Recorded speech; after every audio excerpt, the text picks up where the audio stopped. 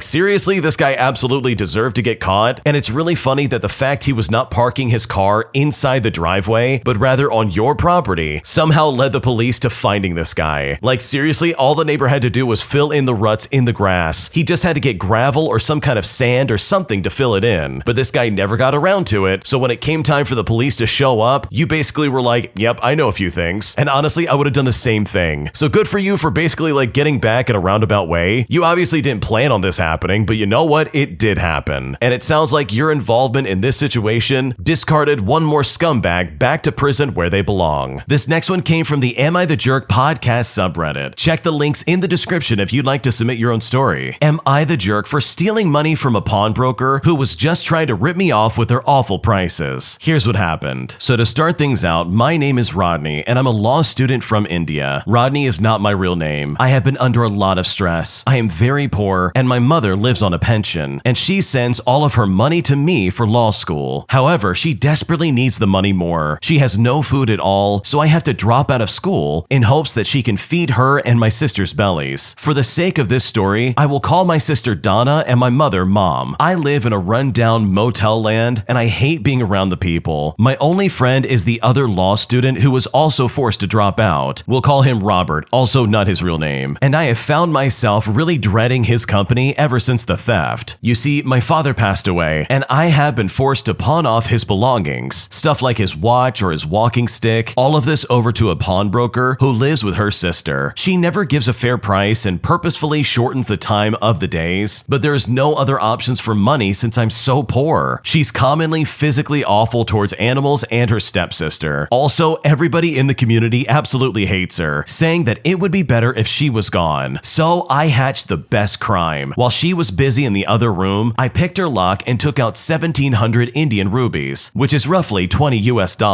After hiding them in my pocket, I waited for her to come back after fixing and locking back up the safe. She entered the room, didn't notice anything, and then offered me a bad deal, but I refused and I walked away. Now, here's my reasoning. Isn't this better for society? Isn't stealing from a bad woman so I can feed my family okay? So in India, the woman has little rights when a man wants to marry her. In this case, my sister Donna is engaged to a terrible man. He is very wealthy and rich, but he is also 56 years old, which is more than twice my sister's age. He has made awful comments about how he likes to draw in poor young women so that they can look at their husbands as their gods and their saviors. My sister is a very smart woman, and she deserves a better life than that. Also, my friend is in love with my sister as well. They would make a wonderful couple. However, they are both poor, and my sister wants to help me and my mother. Yesterday, I went for a drink at the bar, and I met a nice old man. He was a bit drunk and ranted about how poor his family is, but sadly, I later found out that after a week or so, he had passed away. I visited his family and gave all the money I had to help pay for a funeral and food for them, and I even gave them the stolen money. The kids are so happy, and even his wife finds this to be a miracle. Now, as I sit here in my run-down motel room, I feel the weight of guilt on my shoulders. I stole from a woman who did not deserve to have her hard-earned money taken from her. I am thinking about turning myself in, but no one believed me when I said that I did it. Maybe I'm just like Napoleon, and maybe I can get away with it. So am I the jerk in this situation? What should I do? Okay, first off, it is never a good idea to steal from somebody, especially a place of business. It doesn't matter, in my opinion, how much you dislike them, or how little they do for your community, or even all of the horrible prices they might have going on at their store. It is never the answer to steal from them and take money out of their safe. Like, seriously, think about it for a second. You could have possibly gone to jail just by doing that. Like, this is not some kind of like Robin Hood scenario where you're doing this for the greater good or anything like that. What you did, regardless of your intentions, was theft. And that, in my opinion, is not okay. So yes, I do think you're the jerk in this situation. I think stealing from them was wrong, and that is definitely not a good answer to any of your financial problems. My boyfriend screamed and freaked out on me after I tried to do him a favor and put his laundry away in the proper place. And now I'm seriously considering going back to my own home and giving him some space for a while. Here's what happened. So we've been dating for over a year. We recently moved in together, and for me, it's more part-time as I own a home already, but I spend a lot of time with him. He has never really lived on his own and thinks his mom does all the chores and cooking for his dad and her after working a full day for fun. So I expected this to some extent. For reference, my boyfriend is 31 years old and I'm 24 years old. Yesterday, we had an issue and I feel very disrespected. He has had his laundry sitting in a basket on top of the dryer for over a week, and I needed to do my own stuff. I have helped him fold and put away his clothes before, and even bought the closet hangers and organizers for him when he got here, so I was aware of where things went. When he came in and saw his clothes were moved, he absolutely blew up on me. His face changed and he just kept saying, "You put my clothes away. Do you even know where they go?" To which I said, "Yes, I guess," because I was so caught off guard by how mad he was. He stomped upstairs to check, saw that they were in the right place, and then thanked me from there. I just said nothing. And then when he came back down, he said to me, "Did you hear me? Thank you for putting my stuff away." I asked him if it was the right place, and he said to me, "Yes, this time. You also shouldn't fold my shirts. It'll save you time. We just need to communicate." I was floored when he said that. It felt like the biggest backhanded compliment, basically him saying, "You did it right this time, but your extra labor is annoying, and you should have asked for permission, so I was right to get in your face about it." He then asked me to feed the stray cats outside with food I paid for myself, and I said to him, "Okay," and I went to grab my pants and socks because, I was standing in my underwear. He then got extremely mad at me and went himself and then told me I hadn't communicated because, according to him, I immediately got up to go do something else, and me saying okay could have meant anything, so I was clearly not listening to him. I just felt so shut down. I felt uncomfortable and I felt unsafe at this point. No matter what I said to him to try and explain what was going on, he was spinning it back around as me being the issue and him being completely innocent. So defending myself was completely worthless. I called my mom to talk to her about it, and she brought up that when my parents moved the extra table I had up here, he had gotten mad at me for cleaning up 2 of my nicer chairs and including them because he didn't know he was getting chairs. I don't know why he thought I would just give him the table or how on earth we would be using it, as he didn't have any chairs in the apartment, but he definitely never thanked me for that either. Later in the night, he could tell I was still upset about this and apologized again. He said it was thoughtful and he should have been more appreciative, but he came in upset about work and took it all out on me. I don't think I consider this acceptable, and I'm considering going home and staying for a long time, even though he has been begging me to live here full time. I am emotionally exhausted, and he defaults to assuming I'm incompetent and out to get him in some kind of way for showing him kindness. I've got most of the day to figure it out, but I feel bad that he would come home to an empty apartment. So honestly, at this point, I seriously don't know what to do. Wow, this guy acts like a complete toddler. He is 7 years older than the original poster, and they're acting like a complete jerk anytime nice things are done for them. Like, why would you freak out because your laundry's done? If anything, you should have been like, "Oh, thank you so much, that was really kind of you," or something along those lines. Instead, this guy was like, "Wow, why'd you move my stuff? Where is it?" Like, she does live with you, right? Like, she's in your house and spending time with you. You guys are a couple couple after all. Why would you be surprised that she actually moves stuff and cleans stuff up? That's a really considerate thing to do for somebody that you care about. So it's honestly kind of mind-blowing that he would freak out and be like, no, I can't believe you did that. That behavior is really inappropriate. If he seriously yells at you for doing him a favor, I would hate to see how he acts when you actually make a mistake. Now listen, I've had stressful days at work as well. I've had days where I've wanted to pull my hair out, and I've just been absolutely exhausted and so sick of what was going on. But honestly, that is not an excuse to treat your significant other like garbage. Seriously, his behavior is absolutely atrocious. No amount of stress or anything going on at work should ever justify his behavior. So truly, you are not at fault. Your boyfriend is being hyper-aggressive for no reason, as well as being incredibly weird, and I honestly don't blame you for wanting to take some time away after the way he recently treated you. An entitled Karen demands that I work around the clock just so her needs can be met, while also stating that if I don't do exactly as she says, she's going to ensure that I get fired for not doing my job. And I've honestly never been more blown away by somebody's entitlement in my life. Here's what happened. So to start things out, I own a hot tub repair and maintenance company, and one of the services that we offer is hot tub water refills, where we truck in the water to fill the tub if the well at the house can't produce enough, or if there is a requirement. One of the wells at a home I service went dry, and this does happen sometimes, and it has a backup 500-gallon drum of water. So the property manager asked if I could fill their tank, and I said, yep, no problem, I could do that for sure. And by the way, the well still does produce water, it's just not as much as needed. So usually, if you can augment the tank, then the well will recover, and you are usually in good shape. At the time, my truck was in the shop, so I borrowed my parents' SUV, hooked up my water trailer, filled up the tank, and then transported it to their house. I would have normally declined, but the property manager was desperate, and I'm the only company in town with water transport equipment. Fast forward, and they are all good to go, and the entitled Karen of the story is set to arrive that evening. Just a day and a half later, the house has run out again. The property manager called me and asked if there was anything I could do, as well as if I could probably take a look at it. It's Sunday, and the bulk water fill location is closed, and I had no truck or ability to tow it. The property manager offered a new house for them to stay at, but the entitled parents didn't want a different house, so I took a small load of water over with my 1958 Jeep. I filled my small tank and trailer at my house and brought over 257 gallons of water. And trust me when I say this was a total pain in the neck. Once I arrived, the entitled Karens come out and immediately start asking why I didn't bring 500 gallons, and when am I gonna go get them some more? And this is all because apparently they had 18 people staying there and they all needed showers. It is a pretty big mountain home to their credit. She told me that they expect me to drive around the clock delivering water for their entire stay. By the way, if I can't fill at the bulk station and I can't use my full-size trailer, this will also turn into a giant pain in the neck. It takes 40 minutes to fill the tank at my house, 20 minutes to drive, and 40 minutes to transfer. 18 people consume a ton of water. For reference, if I had my truck and a full-size trailer, the whole process would only take about 30 minutes. And I'm honestly so blown away by their entitled behavior, as well as the things that they decided to say to me. Now, mind you, this is all because they wanted to stay in this house to have their ideal vacation. The entitled Karen then said it was my job to supply them with everything they needed for their vacation, or otherwise they would make sure that I got fired. Now, I was really friendly up until this point, but that really set my teeth on edge. She then said that I should ensure that my schedule was clear for the next week just so I could support them, and that I should go rent a truck to make sure that I could haul the water up to them. I honestly couldn't believe it. I was being a professional and friendly person who was just trying to help out, but after those remarks, I simply couldn't take it. So I decided to clarify with these entitled Karens about what I was and wasn't going to do. Also, their adult children were looking pretty ashamed at this point. I said that was not happening, as I do not work for the management company. I'm a third-party contractor who works on hot tubs. I was doing the property manager a favor by helping them out. The Karens then threatened to tell the property manager company to cancel my contract if I don't want to help them. And they implied that as someone delivering water for a business, they said that I would need the money. So when they said that, I told them, go ahead. My full-time job is in cloud technology, and this is a side business for me. I literally couldn't care less, and I was still not going to drive around the clock to do that when they could just move to another property. There was some back and forth, but I finally told them that they would be stupid to try and stay here, and that the experience they wanted to have in this house just wasn't wasn't going to happen. I then went home and had a couple of beers and enjoyed the rest of my Sunday. Apparently, the next morning they moved to another house, and also the property manager gave them a full refund so that their trip was completely free. Wow, those people were absolutely super entitled. They seriously expected you to work around the clock just to try and make them specifically happy? Like seriously, they are unbelievably entitled, and that is so inappropriate. Like in all honesty, you just don't treat people like that. You don't look at them and be like, wow, if you don't do this, I'm gonna get you fired. That is never gonna get anything accomplished, and if I was in this guy's shoes, I would have told him right then and there, no, I'm not doing it. Go ahead and try and get me fired. I'm not gonna be talked to like that. And this was all just because they weren't getting their way. This guy was being professional and very friendly. He was doing everything he could to help out this property manager as well as the client staying on his property. He wasn't malicious or in any way neglectful to what is going on, and he was literally doing the best he could with the stuff presented in front of him. So truly, these entitled Karens are absolute jerks. The way they talked to the original poster was so inappropriate, and I don't blame you for walking out and refusing to help these people. If you like Am I the Jerk, you're probably going to love Am I the Genius. Check it out, link down below in the description. Also, go to amithejerk.com/submit if you would like to submit your own stories. An entitled customer demands a cash refund from a gift card, but after explaining to her several times that it simply doesn't work that way, she refuses to take no for an answer, eventually resulting in me needing to call the police just to get her to leave our store. Here's what happened. I have seen a lot of crazy people, but this one was one of my favorites. I used to manage a popular sporting store, and one day a customer bought a tent. The cashier who sold it to her texted me the next night saying she was acting really sketchy and paid with a gift card from the same kind of tent she just returned. She would come back a few days later asking for a refund, which was like, sure, no big deal, I just need her receipt. But she doesn't have it. I asked for the credit card or the debit card, and after dodging the question several times, she admits she paid with a gift card. Again, no big deal. I can just put it back on the gift card itself. But this is where an all-out nightmare breaks loose. She starts raising her voice, saying this is the second tent she purchased from us that didn't work, and that because her son had football practice over the weekend, she had to purchase a third tent from another retailer, and she wanted me to cash out her purchase to make up for what she spent at the other store. I told her absolutely not. She gets mad and tries to do a third exchange. I told her that we can't do that either. She was obviously trying to receipt launder. She already bought 2 tents and returned them claiming that they were damaged, and now she's trying again, and every time she just loses her receipt because she's hoping the cashier doesn't notice and will give her cash or return to a credit card or something like that. Our system doesn't work that way, and after several exchanges, it will only offer her a gift card, and a manager override can't get past that. She tried everything. She blamed us for selling faulty tents. She blamed the cashier for not doing the first return right. She called corporate demanding that I get fired because I wouldn't honor a gift card cash value, while also claiming that I told her to leave the store at some point. Eventually, she refused to get out of line and started spewing nonsense about US law from the 1960s that apparently magically said that gift cards are legal tender, and I had to reimburse her for her troubles. I explained multiple times that no one forced her to purchase a third tent from another retailer, and that there was zero option for me to give her cash. She then, with a perfectly serious expression, asked me why I couldn't just pull some money out of the register and write it down that I refunded her like on a piece of paper or something like that. I calmly told her that that was illegal. I would get fired and that she can't get cash for a gift card. I then said that unless she has any other business, we would like to take care of other customers. She refused to get out of line and started getting aggressive to us. So I called the cops right in front of her, and she would stay inside just a little bit longer until eventually she left absolutely fuming. Eventually, the cops show up and they made sure that she left the parking lot just so she couldn't bother us or the store any longer. She never did get a refund, but she did leave a really nice review saying I didn't know the laws of this country. And honestly, with all things considered, that is absolutely hilarious. Yeah, that lady was being really weird. Like, she was very obviously trying to get money out of this situation, and she just wasn't taking no for an answer. Like, seriously, it's time to like take a chill pill and just calm down. There's no reason to act like this. And I'm right there with the original poster. You could see literally right through this lady because you knew exactly what she was trying to do. She was trying to scam you guys out of your money, even going as far as being like, wow, just pull it out of the cash register, it'll be fine. Like, what did she expect? For you to just write like an IOU down in the cash register and your store and managers would somehow think that's fine? Like, no, that's not allowed, that's very illegal, and you're just gonna get in trouble. So good for you for standing standing up for yourself and not taking that for a second, because this customer was clearly trying to work the system, and if they had gotten their way, there's a very high likelihood that you would have been fired. Am I the jerk for confronting my sister-in-law after she tried to act like the mother of my child? Here's what happened. So I am in a complex situation that I never thought I would find myself in. My husband and I decided to pursue surrogacy as we are unable to conceive on our own due to medical reasons. His sister, let's call her Sarah, that's not her real name, is 45 years old and has graciously offered to be our surrogate, and we are overjoyed. She has 2 children of her own whose births went smoothly, so we thought it wouldn't be a burden on her body, and since she was healthy, we agreed to go further with the process. Fast forward to 6 months ago when our beautiful baby girl was born. We were beyond grateful to Sarah for her incredible gift to us, and that's when things really started to get tricky. Sarah seemed to become extremely possessive of the baby, acting like she was the mother. Whenever she would come over to our house, she insisted on being present for diaper changing, as well as feeding and nap time. At first, I had no problem with this, but I told her it would be better for her to rest, having just given birth recently, but she insisted on helping out. But then things started changing. She constantly started telling me how to take care of the baby, as she has a lot more experience than I do. She acts like she knows what's best for our child more than we do. She even started referring to the baby as her baby in front of our friends and family, all during family gatherings, and constantly reminds them that she birthed my baby and tells people about my fertility issues, saying how unfortunate it is. Now, naturally, this has caused tension between my husband and myself. I've attempted to talk to my husband about it, and while he acknowledges that her behavior can be overbearing, he didn't want to confront her because he's afraid it will strain their relationship. He thinks we owe her too much to criticize her actions. But despite this, I finally decided to have a conversation with Sarah about her behavior. I expressed my gratitude for her surrogacy, but explained that this was causing confusion and stress for our family. I tried to explain how her actions were making me feel overwhelmed and that I wanted to establish boundaries as it's my baby. She then became emotional and accused me of not being appreciative of everything that she has done for us, reminding me that she is the reason we have a child in the first place. She said I was not understanding the bond she had developed with the baby during the pregnancy. After the argument, I noticed how some of my husband's side of the family has started treating me differently, as well as looking at me differently. I feel so stressed out now, and honestly, I don't know what to do. I don't think you're the jerk at all. I think Sarah is having trouble adjusting to the reality of the situation, and she really needs a little bit of help. And I'm referring to like professional help of some kind. Like seriously, this lady is not acting right in the head, and for her to basically imply, no, this is my baby, they just had me give birth to it because she can't have children. That, in my opinion, is really weird. Like, just look at the behavior that she's been exhibiting. From the diaper changing to feeding and nap time, her just insisting to be there, that is honestly really weird. And for her to claim ownership over the baby in front of friends and family is completely over the line. I honestly don't blame you for confronting her. This behavior is incredibly inappropriate. I mean, personally, I wouldn't have picked somebody in the family to birth your child. I mean, that's a big mistake in my opinion. I would have found literally anybody else besides, you know, your husband's sister. That's really weird in my opinion, and that is just a recipe for disaster. So overall, in my opinion, no, you are not the jerk. And I honestly think that Sarah's at fault in this situation. An entitled Karen demands to use my phone in the store that I work at, and when I say no, she straight up complains to the customer service desk, lying about how I was refusing her service. And I'm honestly so done with Karens like this. Here's what happened. So this happened some time ago, but the absolute audacity of the entire exchange has cemented the encounter into my core memories. I was working retail at the time when a woman comes up to me and asks to use my phone. At first, I didn't immediately think, oh my gosh, this is a Karen. I simply looked at her and in my best customer service voice, I said to her, I'm sorry ma'am, I can't let you use my phone, but you can use the phone at the customer service counter just over there. And I literally pointed at the counter 10 feet away. After this, she then morphs into the Karen. She looks at me and says, so you won't let me use your phone? I say to her again, I'm sorry ma'am, no. The customer service desk is over there. Now, I start to explain a little bit more, but she interrupts me before I can finish my sentence. She looks at me and says, you're refusing to help me? I say to her, no ma'am, I'm not. There is a phone at the customer service desk right there that you can use. When I repeatedly refused to give her my phone, she went over to the customer service desk, but she didn't make the call that she needed that was apparently so important that I had to surrender my phone to her just to get it done. Instead, I could hear her complaining about me and see her pointing in my direction, likely telling the story story about how the big meanie associate blatantly refused to help a customer in need. But the complaint didn't go her way, and no one came over to reprimand me for my terrible customer service. The Karen walked out of the store, making sure to tell me in all her Karen displeasure, "I hope one day you're stranded on the side of the road and no one helps you." So honestly, to that I say, have the day that you deserve, because at the end of the day, you're still just gonna be a Karen. Wow, that's an awful thing to say to somebody. Like, first off, if this really was an emergency, why did she not run over to the customer service desk? Like, if she's really trying to insinuate that she's in some kind of danger or some kind of like emergency situation, then she is clearly handling this really well. Like, I would be freaking out if I needed a phone desperately. I would go in whatever direction somebody pointed just so I could make a phone call. And then she goes around and says, "I hope you get stranded on the side of the road and no one helps you." Like, okay, Karen, got it. So she not only demanded somebody's phone to make a phone call, but then she didn't even make the phone call after she didn't get her way the first time. Like, seriously, this lady is not that bright. So good for you for not handing over your phone. There's no way in the world I would have done that either, because this Karen very likely could have taken off with it and then you would have never seen it ever again. An entitled Karen hates the fact that I'm wearing a mask at the store I work in. So this lady decides to go crazy and starts coughing on literally everything. And I've never been more blown away by someone's stupidity in my life. Here's what happened. So I am a short female who works overnights at a gas station alone 3 to 5 nights out of the week. I wear a mask because, to be blunt, people absolutely stink. People stink of all kinds of things, and I'm oversensitive to any kind of scents. I've had homeless people come in, and clearly they have not bathed. Or some older people who smell like a brewery buying more cases of booze. And listen, I don't judge. They can buy their booze and Lotto all they'd like. They come in with at least a decent attitude, and I'll return it. But thankfully, I have an awesome manager who knows I can and will throw a bad attitude back in the customer's face when it calls for it. And this night just so happened to be one such night. This was a couple of weeks back at this point, and I'll admit I'm still upset at this lady for doing this. It was around 2 o'clock in the morning when this skinny short lady comes in, and I noticed that she had hospital bands on her wrist. Now, this isn't that uncommon. There's one a few blocks away, so this station is likely on her way home. I have a pang of sympathy for her. She's likely exhausted and probably emotionally drained, so I'm expecting to hear her vent and let it go in one ear and out the other, as I've done a few dozen times at this point. Well, no. She notices my mask and begins asking me about it in a really nasty attitude. She says to me, "Why are you wearing a mask? You know those things don't work, right?" I immediately decided to just stonewall her, and dropping the customer service voice, I sternly said to her, "What I'm wearing isn't of your concern." And then I just go about the transaction, ignoring her remarks as well as a few of her insults. As I'm grabbing her cigarettes, I hear her cough. Now again, she has hospital bands on, so I didn't think anything of it at first. Clearly she's at least semi-sensible and is coughing away from me, right? Well, nope. She continues to cough, and as I glance over while I'm bagging her items, she is coughing on the card reader and the displays on the counter. She leans to the Lotto scanner and coughs more. Now at this point, I'm getting mad, but I still remain silent. It's not until she's leaning over the counter nearly into my face to cough on the register and me that a switch just flips inside my brain. I grab the bottle of disinfectant and I just start spraying. I sprayed the counter, the card reader, her purse, the outside of the bag, and her items, and even her shirt. I was aware enough to not even risk spraying her face, but she was still coughing on literally everything. She moved to the newspaper rack, the drink cooler, even the door, looking like a toddler marking her territory. She ended it by grabbing a basket display of snacks and chocolate and flinging it across the floor while also saying, "Have fun cleaning that up, witch. Just wait till I tell your manager. I'm her friend, you know." Now, to admit it, I had been screaming at this point for this woman to get out of my store, and the entire time I was doing that, I was spraying things down as well as her. I was shaking mad, and I yelled back at her, "Do it, tell her. I'm gonna tell her myself after this," which is exactly what I did. I texted my manager immediately after she left. I cleaned up the display and wiped down everything she coughed on very carefully, as careful as I could. I had to take anti-anxiety medication just to take away the panic attack, which was slowly coming to the surface after the anger subsided. Jumping forward to the morning when my manager arrived, and I was expecting her to at least be upset as I told her everything that happened. I was certain I'd at least get written up, but instead, this woman hands me a coffee from Starbucks and says to me she was lucky I wasn't in here, and just left it right at that. I saw her days after and got the chance to point her out to the other staff, so now everybody knows that she made a biological attack, as we dubbed it, onto the store. I don't really know if she's ever been back after that though, since she hasn't come over overnight ever again. Wow, that lady seriously has problems. She was running around the store trying to cough on everything. Like, this is just really weird behavior, and there's no reason to act like that. She's also trying to claim to be the manager's friend. Like, seriously, the manager needs new friends. Her friend is absolutely insane. She was coughing all over the place, all because the original poster was wearing a mask. Like, seriously, who does that? What grown adult would seriously start throwing things around and be like, ooh, I'm gonna tell your manager? Like, lady, you're crazy. You need to get out of here. Those hospital bans were probably for the psychiatric ward. So truly good for you for standing up for yourself and refusing to take that for a second. If I was in your place, I would be furious with this lady. I would seriously be losing my mind at the way she was acting. But you handled this like a pro. You got aggressive when you needed to, and it really did make all the difference in getting this weird entitled Karen out the door. My entitled neighbors steal our fence while we are away on a road trip. And after months of dealing with their obnoxious behavior, we simply can't take it anymore, as this truly is the final straw. And at this point, I seriously don't know what to do. Here's what happened. While the title probably explains most of this, I'm honestly fuming right now, so I really need to get this off my chest. So we've had issues with our attached neighbors from the moment we bought our house. Originally, it was just a 60-year-old woman and her 18-year-old grandson. The day we moved in, we tried to make small talk and introduce ourselves, and the woman was dropping hints that the old owners used to bake her goodies all the time, and she really missed getting those. She was kind of insinuating that we should be like them because she deserves to be treated like a princess. The grandson introduced himself as the worst person in town. I mean, honestly, what an intro. So afterwards, we were just trying to keep a friendly distance and stay out of their way, when suddenly, after about a week of living here, they began screaming at odd hours. They started blasting music and banging on the walls. The police were at their house for domestic disputes monthly due to the woman calling the cops on her grandson. We've lived here for over 2 years now, fixing up our house and making it beautiful, and adding value to it overall. Up to this point, we just let them have their problems, because it's not like we have kids to worry about protecting. It's just my partner and I in our mid-20s. Fast forward to last month, one evening after it got dark, we heard what we thought were firearm shots right in our backyard. Mind you, we live in a downtown suburban borough with an older person facility right behind our house, so we were a little bit concerned. We have cameras that we installed just to be safe, so we checked them. The grandson and his friends were sitting in their yard talking about firing another round and that they're just like fireworks and all this other stuff. Unfortunately, it was dark and we couldn't see them firing things off, but the camera picked up the sound of them firing off 9 more rounds, so we naturally called the police. The kids then left, and the cops couldn't prove that anyone was on the premises with a firearm, so they had to let it go. In the beginning of August, the woman decided to let her daughter, a sister-in-law, and their children move in with them for who knows what reason. Before this, they only had come to visit on holidays, and one time they left their infant child on the street, all in a carrier, for over half an hour, until I knocked on the door and let them know that she was out there. I mean, none of my business. But from there on, the screaming and yelling got worse, and this time with crying kids in the mix. I had half a mind to call CPS, but I've heard the awful things that happen to kids in the system, so I simply couldn't bring myself to do it. This month, we were fortunate enough to go on a road trip to see some cool places and visit family. We left at the end of August, and we were checking our cameras when we had service, which honestly was not much. One day, we get a call from our unattached neighbor saying that our attached neighbors were building a really ugly shed with spare planks from who knows where. We tried not to worry too much because up to this point, their awful shed wasn't our problem other than an eyesore in the neighborhood. We just enjoyed the rest of our trip and just let it go, occasionally checking to make sure they weren't in our yard or anything like that since it's nicely fenced in and gated. We didn't catch anything on the camera other than them building their awful shed. We arrived home a few hours ago just to find out that these entitled jerks had dug out and stole part of our fence, and they did this just to create a back fence and a gate for their yard. This left huge holes in our back parking area that my partner almost tripped and fell into. They also tied into our fence incorrectly, pulling our fence lopsided and loose, basically damaging it. Unfortunately, our camera didn't catch them taking our fence. They were just in our yard for maybe one frame, and then they were in theirs the next. We want to press charges, but we aren't sure how to go about doing it. We checked our seller's disclosure, stating that the previous owners of the house had put the fence in, so we know it was our fence that they took. I'm so livid, and I know yelling won't fix anything, but how can you be so entitled that you can't even buy your own chain link fence, but instead steal your neighbors when when they aren't even home. I'm honestly so sick of these people and I seriously don't know what to do. Wow, that is insane. Imagine going on some kind of vacation or just leaving your house and then suddenly these weirdos are being like, yeah, we're gonna steal your fence. And by the way, we're gonna make all this noise. Like, that's honestly insane to me and that's so inappropriate. Like, first of all, they were awful neighbors to begin with and you literally did everything you could to just ignore it. But at this point, they seriously have crossed a line. So if I was in your shoes, I would be calling the police, I would be filing a report, and I would disconnect any fence they tried to tie into your fence post. Like, you have proof that that fence was there before you moved in. There is literally written proof that you had that fence on your side of your property. And the fact that these people literally just dug it up and put it on their side is honestly atrocious. Plus, they're firing firearms in the backyard. Like, seriously, these people are bad. So yeah, if I was in your shoes, I would be going full tilt in reporting these people. There's no way on earth I'm putting up with that. There's no way I'm gonna sit there and allow these people to steal from me, and I'm absolutely not gonna put up with that noise any longer. And in my opinion, I think it's time for you to put your foot down. If you like Am I the Jerk, you're probably going to love Am I the Genius. Check it out, link down below in the description. Also, go to amithejerk.com/submit if you would like to submit your own stories. My boyfriend acted like an entitled Karen this afternoon after he found out that they didn't have a specific product he wanted at the store we were shopping at, and I've never been more embarrassed in my life, and I now seriously don't know what to do. So I went with my boyfriend to the shopping mall to go have some lunch. He is about to go through a religious process that requires a lot of time away from people, including me, so I'm not going to be able to see him for about 3 weeks. I decided to take him there because I wanted to give him a special lunch before he goes through the process. After we had lunch, we were going outside to smoke a cigarette, and he said he wanted another lip gloss because he lost his. I said no because he just bought 3 of them, and people either take it from him or he loses it. As a side note, he is very concerned about his looks and he does like beauty products, which is fine by me. Anyways, while he was smoking, I snuck inside and bought him the lip gloss that he wanted. It was the same brand and everything. However, when he opened it, he found it was not colored, just a transparent lip gloss, and he likes to wear the pinkish one. It's still transparent, but just a slight shade of pink. I went back into the store to trade it, which was okay, but the lady told me that they were out of pink lip gloss. When I returned to him, he immediately showed an attitude and then went inside. He walked to the store and asked the lady for the pink lip gloss, to which she replied that they were out of it, and completed the conversation by saying, well, if you want one, it has to be this one. He felt extremely disrespected by that and asked for a refund because he didn't want that lip gloss, and it was just because of the way that she said it. They went on for a short discussion about refunds being in the customer's code, and eventually they called the manager. I couldn't say anything while he was doing it because I felt extremely embarrassed, and I actually wanted the refund because what he was saying was right, but just not the way that he was saying it. In the end, after about 10 minutes of debating with the manager, who even offered to call another store and ask them to deliver the pink lip gloss if they had it to our house, he then gave up and took the transparent one instead. When we went out, he noticed that I wasn't as thrilled as he was by fussing about it, and said he regretted it because he was willing to keep it if the girl didn't respond to him in the way that she did. I let out my thoughts on it of him being right in what he said, but just not in the way that he acted, and he regretted it for a couple of minutes. I had never seen this side of him, and I'm afraid of it now because I'm not the kind of person who goes off about things like this. I like to keep my temper and try to solve it as politely as possible, and try to be lovely to people who are just doing their jobs. I honestly hope it doesn't happen again, and at least with the upcoming future, as well as him going away for religious reasons, I know that for 3 weeks this won't be happening anytime soon. Yeah, the way your boyfriend was acting was really inappropriate. There was no reason to freak out on someone just trying to do their job. I'm a big fan of treating customer service agents with respect, especially if they're being respectful in the first place. Like, if they're rude, that's a whole different subject, but it sounds like the person in this story was not being rude. So yeah, the way your boyfriend acted was really inappropriate. There was no reason for him to freak out like that. They just didn't have the product that he wanted, and honestly, that just kind of happens sometimes. And hopefully these 3 weeks away for religious reasons will help clear his head, and he can hopefully come back with a better attitude. Because trust me, I totally understand what it's like to be on the sidelines of when someone's freaking out in public, and that is never a good feeling to watch that happen, especially from a loved one. And hopefully in the future that never happens ever again. My entitled manager demands that I stuff products on our shelves, despite the fact that she trained me differently when I was first hired. And after dealing with this for so many nights stocking shelves, I decided to maliciously comply and got back at her in a really funny way. Here's what happened. I worked at a store over 20 years ago doing midnight stocking. I did my job so well, I usually help the 2 other employees finish up theirs. The head store manager didn't like my mother, who used to work there, so needless to say, I got pushed hard. I did my job though. I never put items in the wrong spots just to make them fit. In fact, that was a mortal sin in my opinion. That is, until the first night of 3 pallets of socks. I did my job, filled in where I could, no stuffing them in, then, as usual, pulled the remaining back into the stock room. The next night, I got the socks again. I was told, "You did not try hard enough. These socks will fit. I want them out of my stock room." So I again filled in where I could, not mixing the products up, pulling the remaining in the back, and labeled them as not fitting with 1 note. That way she would know that I did them right. So 3 pallets down and 1.5 already. So obviously I did my job, right? Nope. Night 3 comes around and I have socks again. She leaves a note again saying, "You didn't try hard enough. Just do your job and make them fit." So at that point, after being so annoyed, I decided to maliciously comply. I refused to just jam them wherever. My job states to not put any items in an empty old spot, which could anger a customer as the prices and styles are slightly different. So I neatly set out as many as possible. Then I proceeded to match all the same boxes of socks, stack them neatly on the pallet, and write the barcode on every box. Then add a note saying, "Dear manager, I did the best I could. The only way to make them fit is to cram them in and mix all the products up, which you told me at orientation is a sin. So please, manager, if you can find a way to make them fit and do my job properly, please let me know." Fast forward, and guess who didn't have any socks the next night? That's right, it was me, and boy was I happy. I was also told she was rather angry. I called her nicely on her own rules. The pallet, yes, I got it down to 1 the right way, and it sat for 3 months in the stockroom. There is never enough room on the shelf. I guess they just didn't sell very well, and they ordered way too many. But none of that's my problem, as I got back in a really fun way. Yeah, your manager's being really weird. If they're gonna train you in one specific way and be like, "Okay, don't cram the products in the back. That's a mortal sin, don't do it," and then try and turn around and be like, "Okay, you need to stuff these socks everywhere." That, in my opinion, is really poor management, and it shows they're just looking for results instead of doing it the right way. So if I was in the original poster's shoes, I probably would have done the exact same thing. This lady was being weird. There's no reason for her to act that way, and honestly, it's an hourly job stocking shelves. It's really not that big of a deal, and there's no point in getting bent out of shape by a bunch of stupid socks. Am I the jerk for canceling on dog sitting for my friend after my aunt had a stroke, causing my entire family to come into town? Here's what happened. So I agreed to house sit and dog sit for a friend. She asked me to move my family, namely myself, my husband, and my son, to her house for 4 days. I had to fly on a work trip the day before, and when I landed, I drove straight to her house. My husband that morning packed all of our stuff, dropped our dog off at my parents' house, and met me at their house. I got there, and there were 4 full pages of details for the dogs. When they eat, when they walk, and all this other stuff. And that was honestly fine. Got it. No problem. They also get 8.5 pH water and can't have any other water, which is like, okay, I could do that. The dogs are also really anxious, hence why I couldn't bring my own dog. I get off the plane and I take a nap with the dogs. My husband arrives and we take them on a walk. Shortly afterwards, I get a call from my dad saying that my aunt had a stroke and my other aunts are driving from Mexico, which is about 2 hours from us, and they need to stay at my house. He is going to house some family and I will house some as well. And honestly, that's standard for family visits from Mexico for my family. We house them and drive them as they are elderly and they don't live in this country. I call my friend and I tell her the situation and that my only solution is that I bring her dogs to my house. She is apprehensive, but she does agree. She tells me to keep her updated as much as possible. They need to sleep in my room and all these other pre-requirements. I say to her, that's fine. Well, one of the dogs sleeps on my bed and I got 0 sleep because I've got the family situation going on and I'm worried about my dog at my parents' house, as my dog can be an escape artist at times. In the morning, I'm tending to my child and my aunt while my husband walks the dogs. One of the dogs won't go to the bathroom straight up, and neither dogs will really eat at all. My friend says that she was scared that this would happen because they are anxious. Now, at this point, I'm starting to snap with all of this on my plate. My son, who misses me from my work trip, is being ignored while I tend to all of this, and I'm running on very little sleep. My aunts need rides and I have to coordinate the rally around a sick aunt. I reach out and I tell my friend again the situation and that I really need help finding a solution. Can someone else watch the dogs at their house? Can she come home or something like that? For context, she's a flight attendant on call in another city, but doesn't have any trips. She says there's there's one, but she can't call out, and her mom is upset at me. I say, okay, what about a cousin who lives 2 blocks away? But she says, nope, she has dogs of her own, and she doesn't like to leave them. At this point, I'm getting increasingly frustrated. I feel torn because I agreed to this responsibility, but I'm getting frustrated with her lack of proactiveness in helping me find some kind of solution. Mind you, they have a large house with a lawn and everything, but it's not good enough if they are simply fed and walked while they are away. Someone needs to be with them 24/7.